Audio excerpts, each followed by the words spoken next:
Welcome to the deep dive.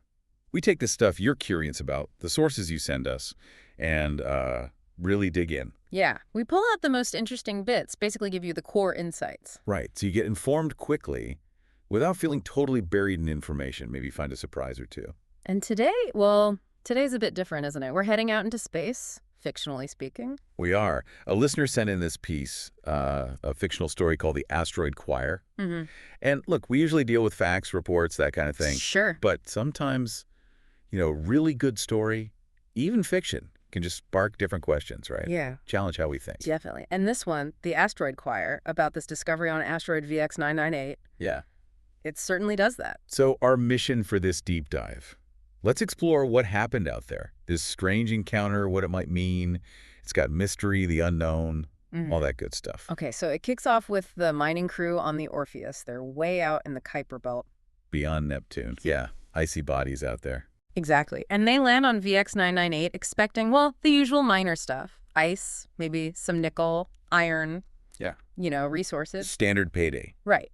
But what they found was not standard at all. Not even close. Almost right away, as soon as they touch down, they pick up something weird, a sound. A sound in space? Well, not through space, but from the asteroid itself. Not like equipment failure or a crash, but Yeah.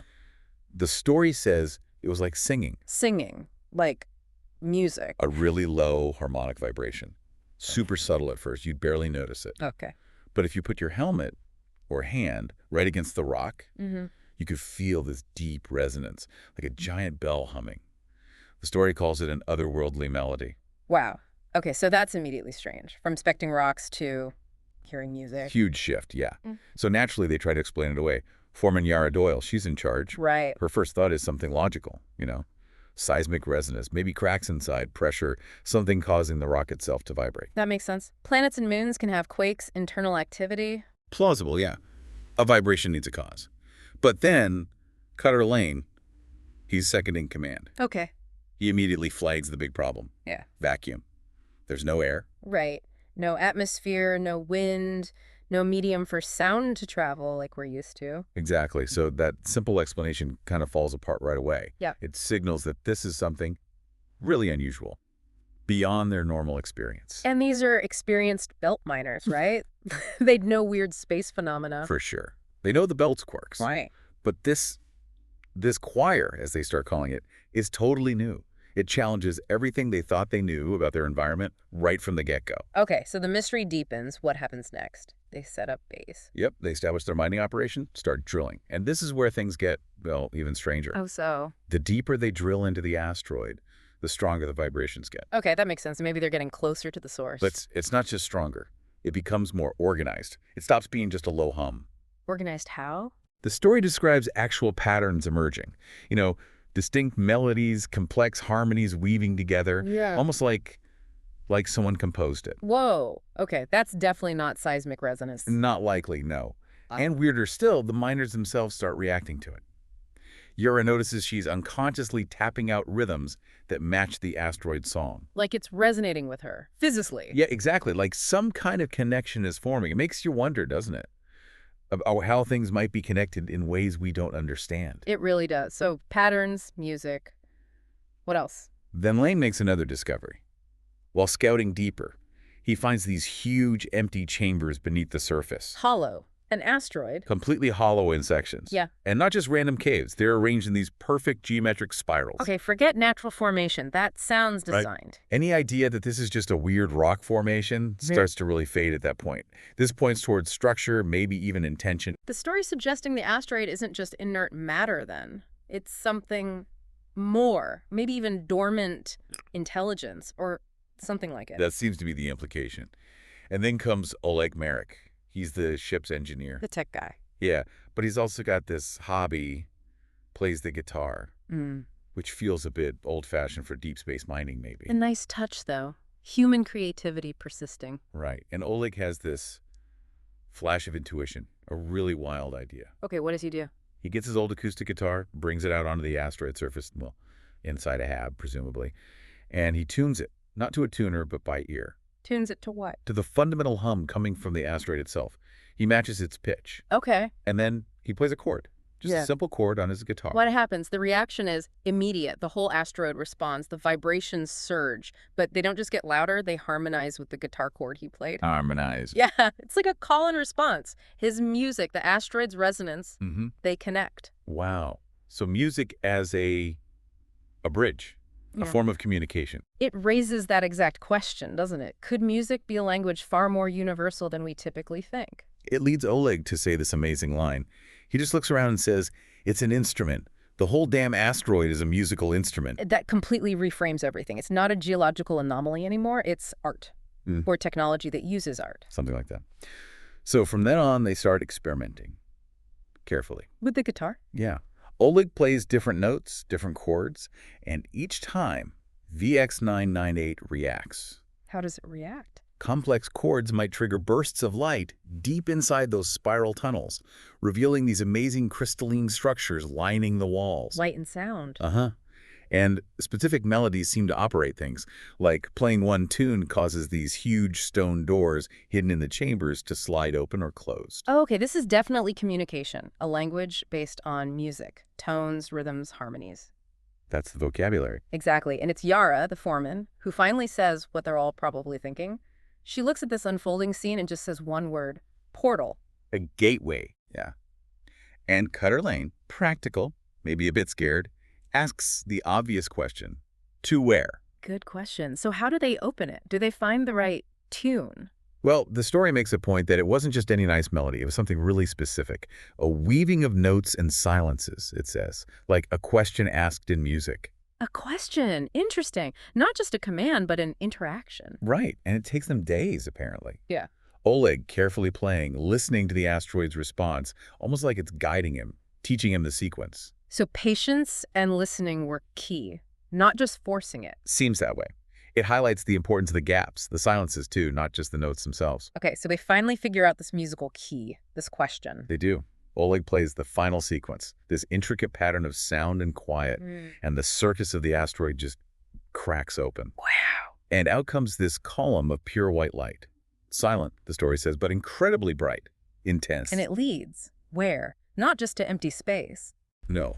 It's a window or a door to somewhere else. Totally different. The descriptions are wild, elegant, towering shapes. Structures like glass cathedrals, things described as rivers of stars. Rivers of stars. Yeah. And the choir, the music from the asteroid, just swells into this overwhelming, beautiful harmony. Apparently it's so intense, so beautiful, it brings Yara to tears. The portal is open. It's like the asteroid was just waiting for that specific musical phrase, that question. Okay, incredible. But how do the miners react? I mean, faced with that. Predictably human, really. Different reactions. Lane is terrified. Can't blame him. No. His gut reaction is, shut it down, seal it off. This is too big, too alien, maybe dangerous. We've meddled with something we don't understand. Okay, the fear response. Makes sense. What about Yara? She feels the opposite. A kind of profound sense of destiny, almost, like they were meant to find this, that the choir didn't just accidentally sing, it called them there, guided them. Purpose instead of fear. Interesting. And Oleg, the musician. He seems just awestruck, like his scientific curiosity and the sheer wonder of it all just override any fear, just observing, taking it in. So fear, purpose, awe, classic human responses to the truly unknown, aren't they? Absolutely. But in the end, their individual feelings don't seem to matter much. Why not? Because the choir, or whatever is beyond the portal, seems to make the decision for them. The white light starts to pull them in, gently but irresistibly, one by one. It pulls them into the portal. Yeah, Yara's the last one.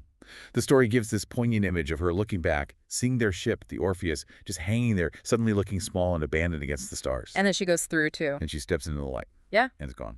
Wow. Okay. So what's it like on the other side? Does the story describe it? It tries.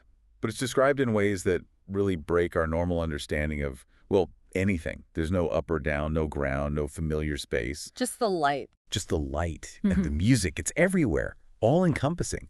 They see these vast structures made of sound and light, and the miners themselves, they change. Change how? They sort of dissolve. Their individual minds, their selves, seem to merge into something larger. They become part of the choir, part of the song, like losing your sense of self to become a note in an eternal symphony. A collective consciousness. A loss of individuality. That's how it reads. A total transformation into something else.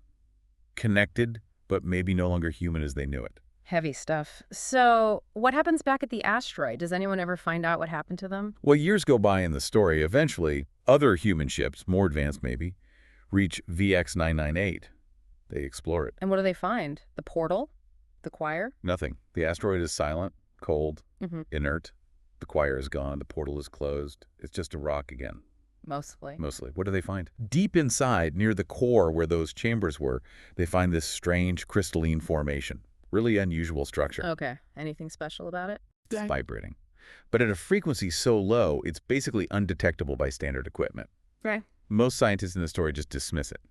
Another weird mineral deposit, you know. Right. Log it and move on. But the story adds a little coda. It says that some people, maybe those who are more sensitive, or maybe just those who take the time to really listen, Yeah. they can still perceive something.